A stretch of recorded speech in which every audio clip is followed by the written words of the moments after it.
Welcome back to the channel. Today I'm going to be talking about something a little different, which I like to do on my channel because I get kind of bored talking about bodybuilders all the time when there are so many other facets of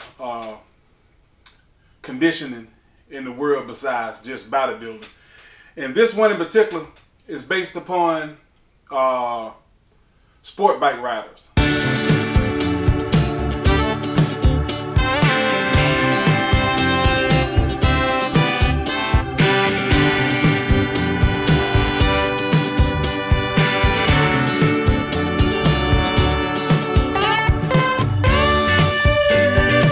Motorcycle riders. And these guys right here basically have to keep their condition by long distance bike riding and also lifting moderate weights. These guys also have to have strict detail to their body weights, because in order for them to develop the greatest amount of power with their motorcycles, their body weight to power ratio has to be maintained all the time, meaning they try to stay as small as they can in order to be able to carry, for the bike to be able to carry them as easily as possible with the horsepower that the bike does have. That's one way that they do maintain their horsepower. Now, this particular race right here is ran in the IRC, which is between Great Britain and Ireland.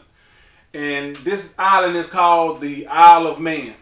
And this is an annual race called TT Racing, which is ran annually between May and June.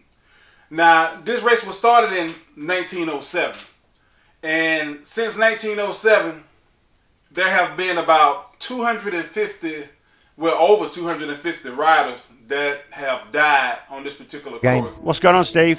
He's gone over there with the throttle wide open, I believe. It's gripped and spatting from side to side. That's incredibly stayed on.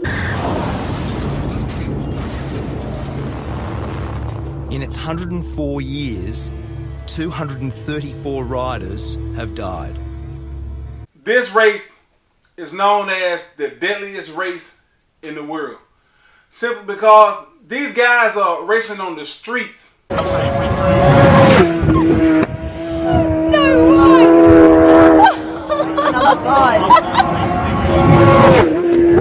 Of Isle of Man.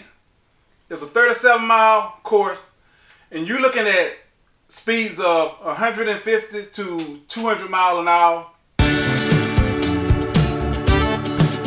that these guys are racing on the streets. So if the guys make one mistake within that 37 miles, it's pretty much death for them. Most of them end up are either seriously hurt or they die. They're also racing on the side of mountains and stuff like that. So if they come off the bike at that particular part of the course, these guys are going to fly off the mountain.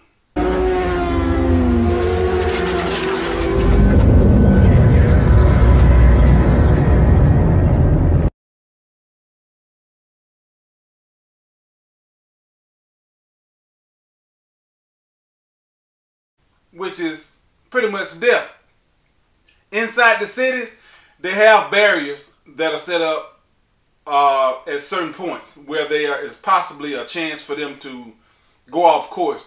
But they still have the ability to go off course and hit one of the buildings.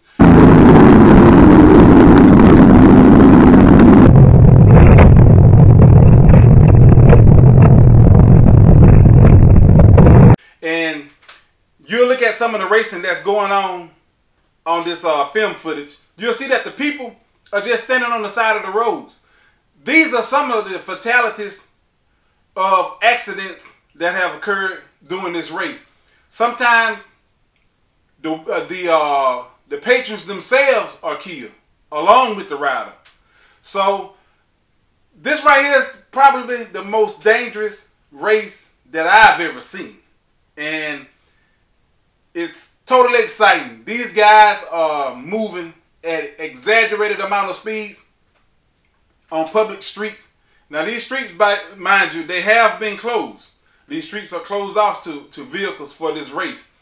But it's like I said, the spectators are pretty much out in the open. And they are some of the ones that have become fatalities watching this race.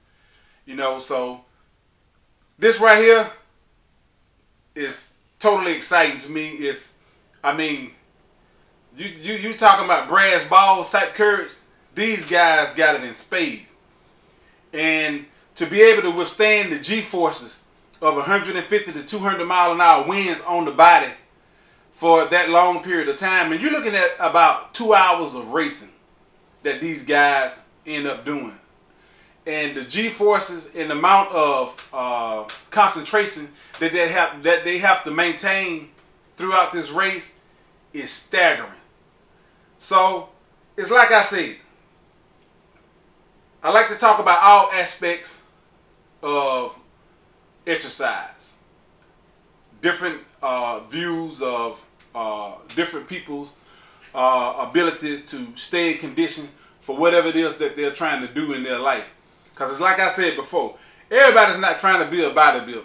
You know, your conditioning for other aspects of sports is greatly needed. In this particular bike race, these guys need it in spades. They need concentration in spades. They also need something that bodybuilders don't need, tremendous courage in spades. Because these guys, with this particular sport, their very lives are in the balance.